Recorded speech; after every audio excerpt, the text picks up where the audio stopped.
Как включить субтитры? Если смотрите на компьютере, то нажмите на CC, либо нажмите сюда, а потом сюда.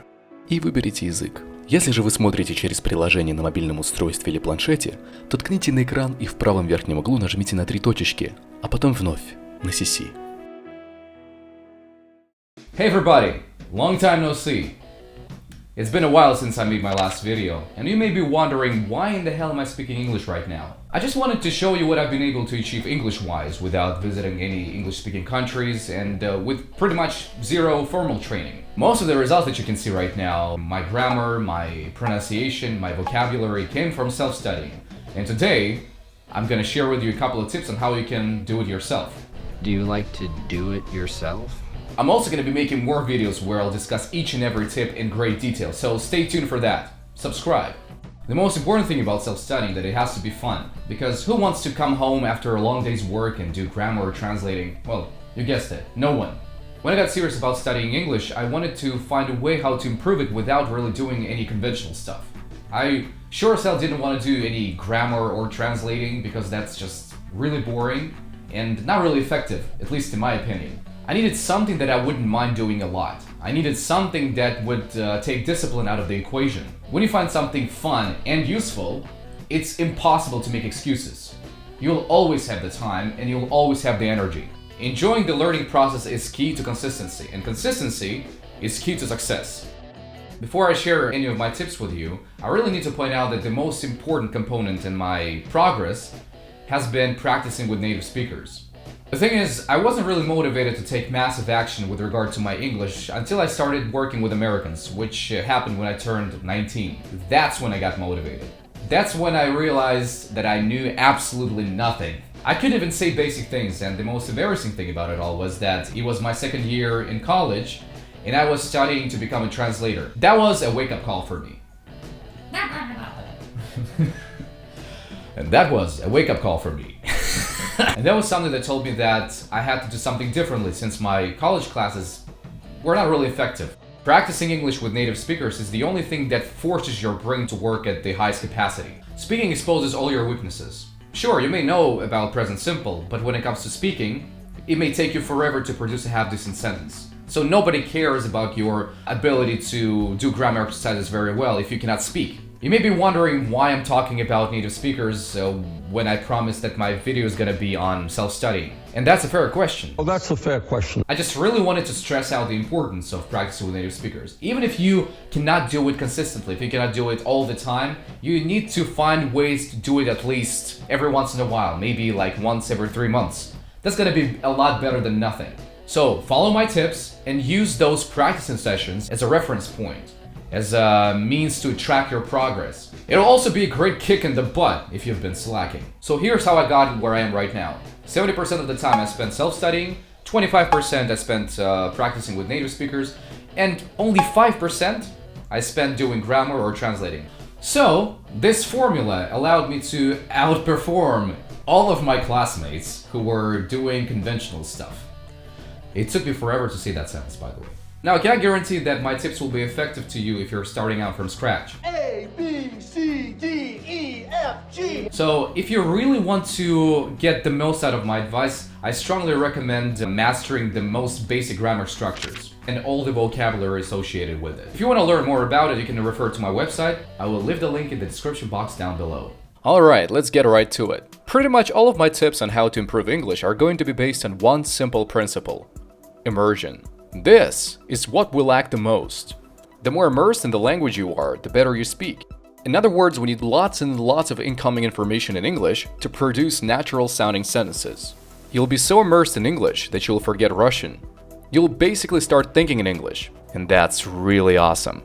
You won't have to learn hundreds and hundreds of grammar rules as long as you're deeply immersed in the language. You will be able to tell whether something is grammatical or not grammatical by how it sounds, just like in your native language. Now, the best place to be immersed in the language is to live in a country where they speak it. It's no secret that people who do that make tremendous progress in a short period of time. But most of us cannot just drop whatever we're doing and take a trip to the US. While we can get natural immersion, we certainly can create artificial immersion. Obviously, it's not as good as natural immersion, but it's a hell of a lot better than everything you've been doing up until now. It's gonna be a lot of fun. In time, not only will you become a highly proficient speaker of English, you will also fall in love with this language. Thankfully, it's 2019 and there is no difficulty creating artificial immersion. Basically, your goal is to get as much daily English exposure as possible while making it as fun as possible. Being consistent is extremely important. For example, 1 hour daily is better than 7 hours once a week. If you find something that is truly fun and useful, it's highly unlikely you'll be inconsistent. So here's the list of my recommendations. A word of caution. You don't have to follow all the recommendations, but doing only one thing out of 7 will not get you anywhere. Number 1. Background listening. This one is the easiest to incorporate into your lifestyle. All you need to do is pick out a podcast and make sure it's on for as long as possible. Listen to podcasts in the morning while you're getting ready for school or work. Listen to them during your commute. Listen to them before going to bed. And you don't have to listen to them intently. Eventually, your listening comprehension will greatly improve and it will be impossible for you not to pay attention. But for now, don't worry if you don't understand much. All you need to do is let English flow through your body. And you can do pretty much whatever you want while listening. Even if you don't pay attention, you'll still recognize a word here, a phrase there, and so on. By the end of the day, you'll have had multiple instances of vocabulary refreshing. If you do 3 hours a day, which is easy peasy, in 1 year you'll rack up 1,000 hours of passive listening. 1,000 hours of immersion. If you think that's not gonna make any difference, think again. Number 2. Reading books in English. I can't tell you exactly how many books I've read in the course of my English studying journey, but if I were to give you an estimate, I'd probably say that I used to read 6 books a year. This year, I'm running an experiment and I'm planning to read 24 books, so wish me luck. Now, you don't have to read books, but I certainly recommend it since it does wonders for your passive vocabulary and grammar. Do it as long as it's fun. If the thought of reading books makes your stomach turn, don't worry, there are plenty of other ways to improve your English, but if you do like reading books, make sure you choose those that are interesting, modern, and easy to read. Number 3. Watching TV shows with English subtitles. It's basically listening and reading books combined. I just can't imagine anything more enjoyable than this. Who would want to spend their evenings burying themselves in a textbook when you can get great results by watching an episode or 2 over dinner? Movies are okay, but they may not be the best when it comes to language learning. Also, having English subs on is better than not having them on. Why? Well, I'll explain it someday. Number 4.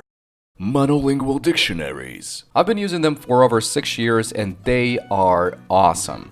I cannot recommend them enough. If you want to take your English to the next level, then you should ditch bilingual dictionaries and start using monolingual ones. These dictionaries are great for immersion since everything's in English. They give you a very nuanced understanding of words and phrases that no bilingual dictionary can ever offer. They teach you to explain difficult concepts in simple terms. And they are a lot more fun to use than your regular bilingual dictionary. Number 5. Keep a vocabulary list. This should be done primarily in English. Check out mine. As you can see, there are very few words but a lot of phrases and sentences. I think the best way to store it is on your phone. You always carry it around, so it will not be a problem for you to review your notes wherever you are.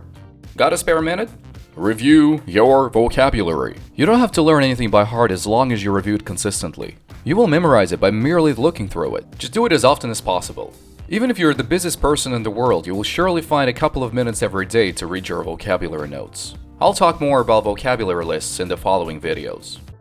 With so much input, your passive vocabulary, listening comprehension, and grammar are going to be taken care of. However, it's not going to be enough. You do need to practice your English and learn to produce natural-sounding sentences with ease. So my next recommendation is... Number 6. Talking to yourself. This may sound crazy to some people, but you gotta do what you gotta do. This will obviously never be as good as speaking with a real person in English, but it's free.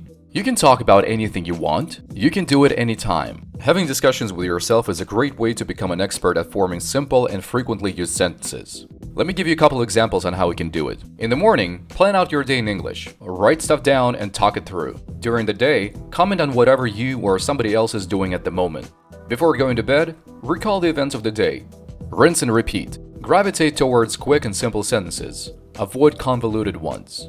If you do this consistently, you will understand what kind of vocabulary you need on a day-to-day basis. And with practice, those things will just roll off your tongue. There's one more thing that I've been doing lately. It's called shadowing, but I'm not gonna go into detail about it right now. I'm gonna cut it short here because this video has gone on for way too long.